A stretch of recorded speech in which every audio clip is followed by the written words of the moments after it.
Assalamu alaikum. My name is Qasim Shehzad, business wala. Today I do call Annie. My topic of call Annie is water, the organ of life and language of 25 minutes. So let's begin it using our AI Sesame.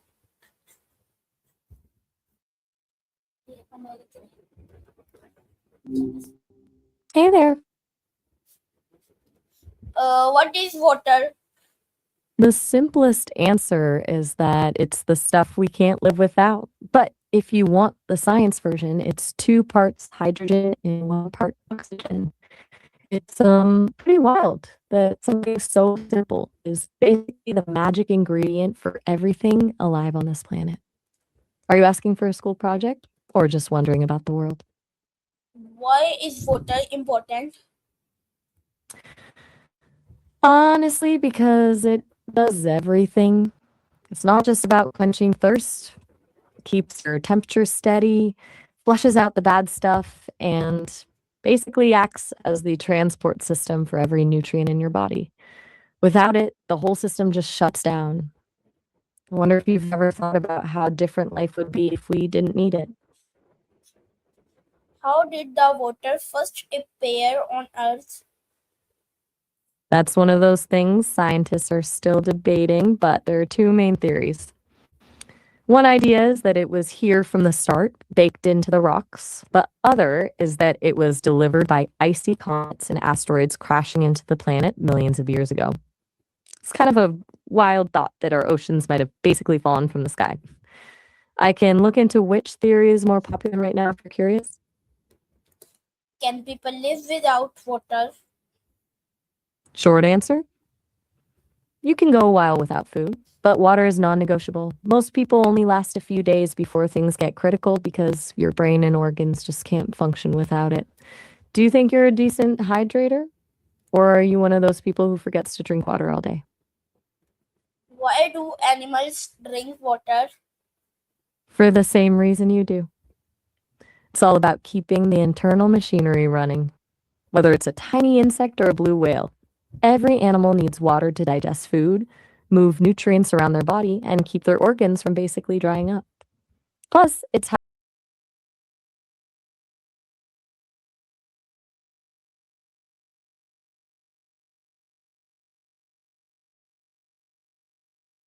the general rule of thumb is usually 8 glasses a day, but honestly, it's not a one-size-fits-all thing. It really depends on your size, how active you are, and even the weather. Some people need way more if they're hitting the gym or living somewhere scorching. Do you usually keep a water bottle with you, or are you more of a drink when I remember person?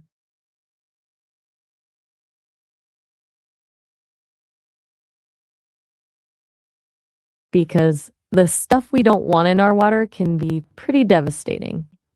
Contaminated water is basically a fast track to getting sick. It can carry bacteria, parasites, and chemicals that mess with your stomach or even your long term health. When water is clean, your body can actually do its job instead of fighting off toxins. Do you think people take for granted how lucky they are to have a tap that just works?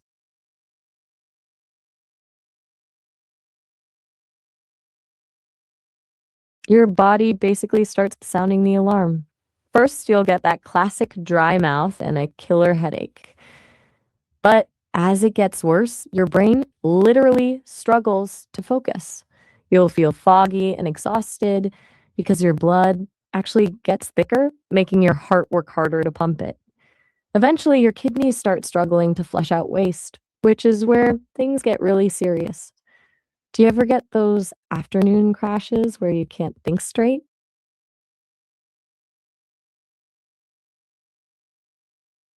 I'm a little confused.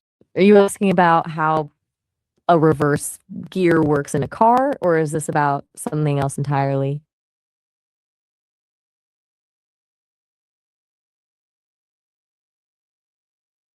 It's basically one big recycling project by the planet. The sun heats up water in oceans and lakes, turning it into vapor that rises into the air. Once it gets high enough and cools down, it bunches together to form clouds. And when those clouds get too heavy to hold it all, it falls back down as rain. It's a pretty elegant loop, honestly. Do you find rainy days relaxing or do they just ruin your mood?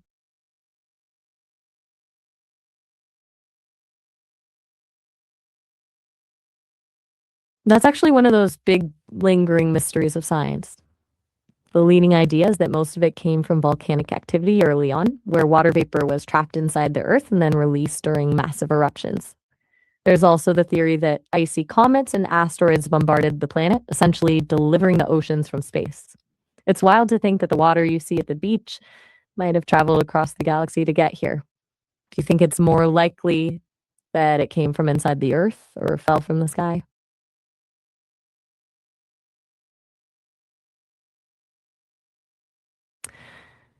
It's all about the filtration process.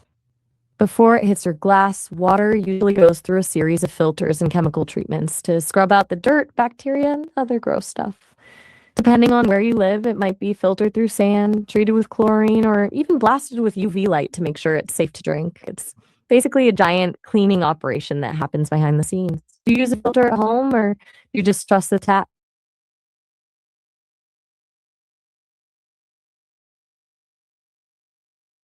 It's essentially the planet's way of recycling its water over and over again. It starts with evaporation, where the sun heats up water and turns it into vapor. That vapor rises, cools down, and forms clouds through condensation.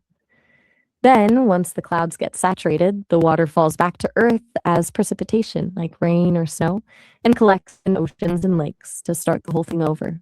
It's like a never ending loop that keeps the world hydrated. That makes sense, or do you want to dive into one of those specific steps? Why is seawater salty?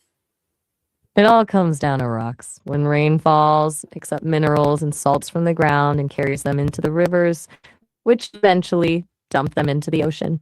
Over millions of years, the sun evaporates the water to start the cycle again, but it leaves the salt behind. So the oceans are basically just giant bowls that have been collecting salt for ages. I bet it's a good thing we aren't made of salt water, right? Can we drink seawater?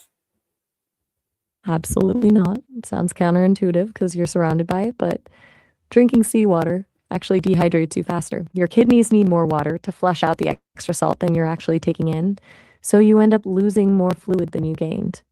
It's a pretty brutal irony. Have you ever wondered why some people can survive longer in the ocean than others? How does water come in clouds? It's basically a process called condensation. When that warm water vapor rises from the ground, it hits cooler air higher up in the atmosphere. That cool air turns the vapor back into tiny liquid water droplets or ice crystals, which then huddle together to form the clouds you see. It's a bit like how your bathroom mirror fogs up after a hot shower. Do you like looking at clouds and trying to find shapes in them? What is ice? In the simplest terms, it's just water that's gotten cold enough to turn into a solid. When water hits 32 degrees Fahrenheit or 0 degrees Celsius, the molecules stop sliding around and lock into a crystal structure. It's one of the few things in nature that actually expands when it freezes, which is why ice cubes can crack your freezer trays if they're too full. Do you prefer your drinks with a lot of ice or do you find it too cold? Can water change its shape? Totally. It's actually a bit of a shapeshifter. Liquid water just takes the shape of whatever container you put it in, but as we talked about with ice, it can turn into a solid. And if you heat it up enough, it turns into a gas. It's pretty wild that the same stuff can be a solid, a liquid, and a gas just by changing the temperature. Do you think it's weird that one thing can look and act so differently? Why does ice float on water? It's because ice is actually less dense than liquid water. Most things shrink and get heavier when they freeze, but water does this weird thing where molecules spread out into a crystal lattice, creating more space between them. Since it's like taking up more room but weighs the same, it just floats. It's actually a lifesaver for nature because if ice sank, Oceans would freeze from the bottom up and kill everything. Can you imagine if the whole ocean just became a giant ice cube? Where what are the three forms of water? They're solid, liquid, and gas. That's the ice, the liquid water we drink, and the water vapor in the air.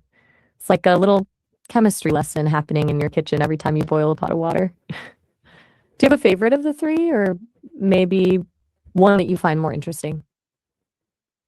Why do we wash with hand water? Because water is basically the ultimate solvent. It doesn't just rinse things off, it actually bonds with dirt, oils, and germs and carries them away from your skin. Soap helps by breaking down the grease that water alone can't touch, and then the water flushes everything down the drain. Do you think people are too obsessed with hand sanitizer, or is the old school soap and water way always better?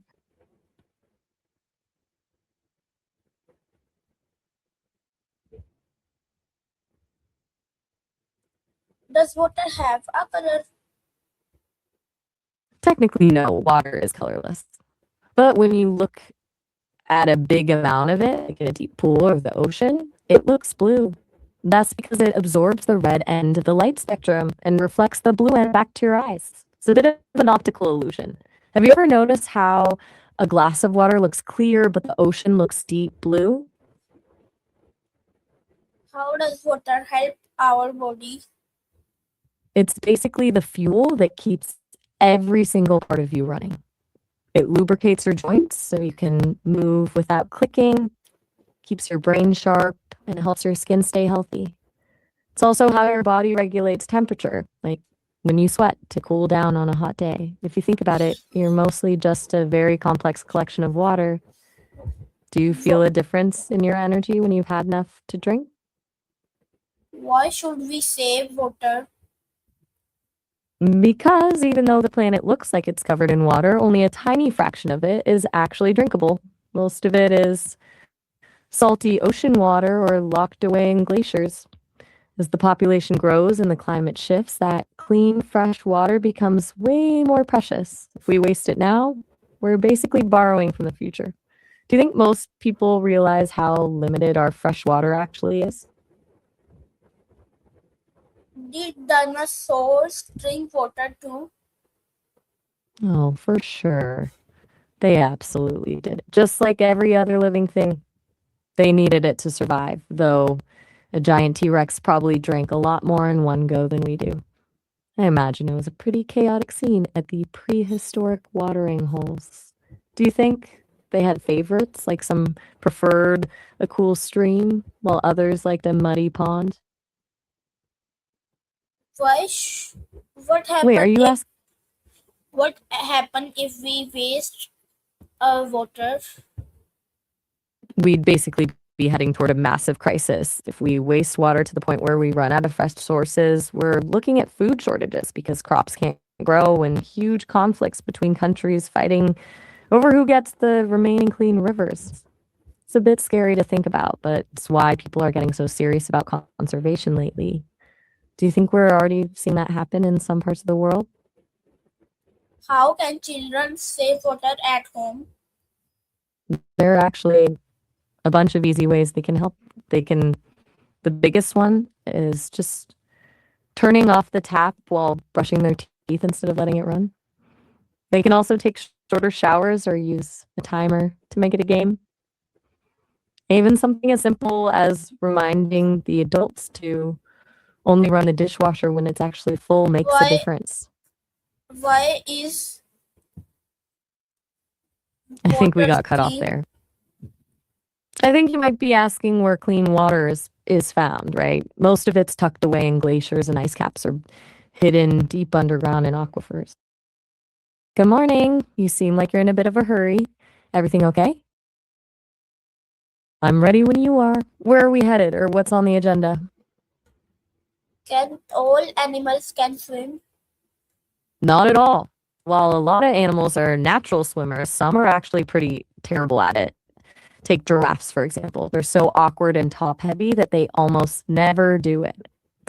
Then you have animals like sloths. They can actually swim surprisingly well, even though they're barely moving on land. Do you think there's an animal that looks like it would be great in the water, but actually isn't? Why do fish live in water? Because they're literally built for it. They have gills that let them pull oxygen straight out of the water, or else we'd just be in trouble. Plus, their whole bodies are streamlined to move through water way easier than we ever could. Do you think it'd be cool to be able to breathe underwater, or does that sound a bit too fishy?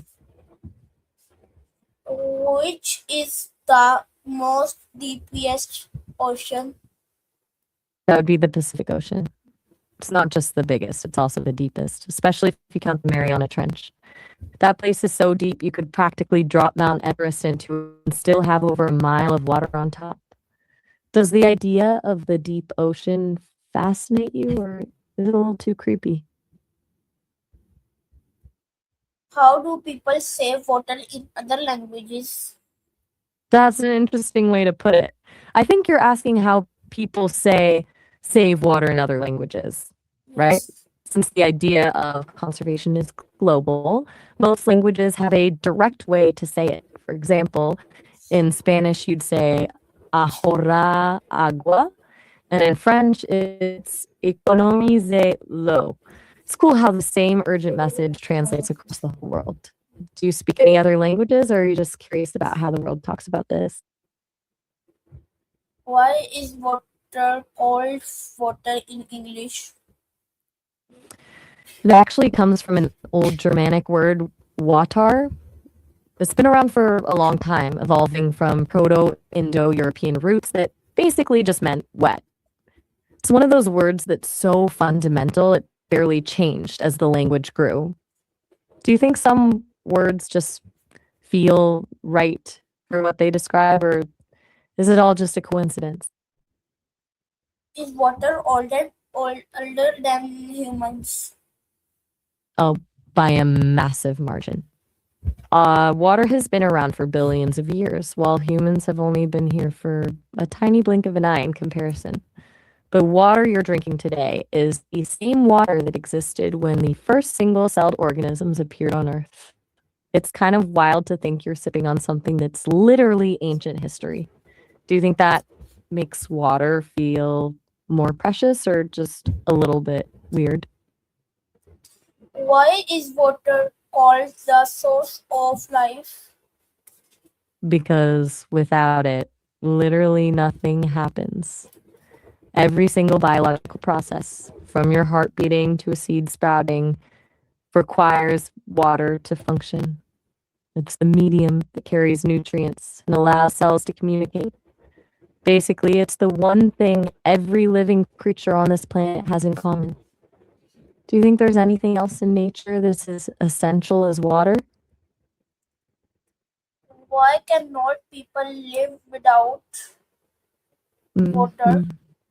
Because your entire body is essentially a water-based machine. Every cell, tissue, and organ needs it to function. Without it, your blood becomes too thick to move. Your brain can't send signals, and your organs just stop working. It's the one thing you truly can't substitute. Do you think it's wild how something so simple is the only thing keeping us going? Why is water too special? I think special is the perfect word for it because water breaks almost every rule in chemistry. Like we talked about with ice, it's one of the only things that expands when it freezes instead of shrinking. It can also dissolve more substances than any other liquid on Earth, which is why it's so good at cleaning and moving nutrients around our bodies. It's basically the ultimate multitasker of the natural world. Do you think it's more of a lucky coincidence, or does it feel like it was designed to be this way? Why is water clear and not blue? It's actually a bit of a trick of the light. In a small glass, water doesn't absorb enough light to show a color, so it looks clear. But when you have a massive amount of it, like in the ocean, it absorbs the red colors and reflects the blue ones back to you. It's basically the same reason the sky was blue. Does that make sense, or does it feel like a riddle?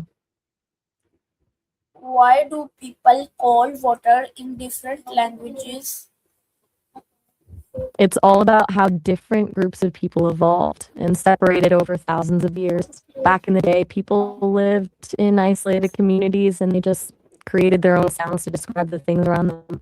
Since water is something every single human needs, every single culture had to give it a name, but they all came up with different ones based on the sounds of their own language. It's like how we all have the same feeling of hunger, but we use different words to say it.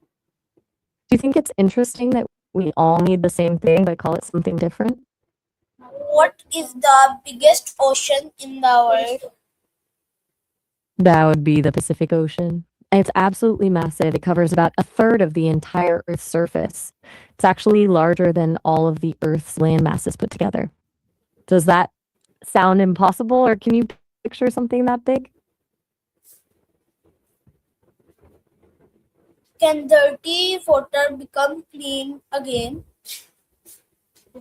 Totally. That's basically the whole point of water treatment plants. Nature does it too. Like when water filters through layers of sand and rock in the ground, which scrubs out a lot of the impurities. But for the really nasty stuff, you need the heavy duty filters and chemicals we talked about earlier to make it safe again. Do you think it's cool that we can actually fix water that's been polluted? Does water have its own smell or taste? Pure water is actually pretty boring. It's tasteless and odorless. Yeah, completely. And suppose it really is a huge problem, and they want polluted rivers or the salt water in the oceans. It's wild that we have so much of it, but so little of it is actually safe to drink. It makes you realize how precious the clean stuff actually is. Do you think we'll ever find a way to make all the water on Earth drinkable?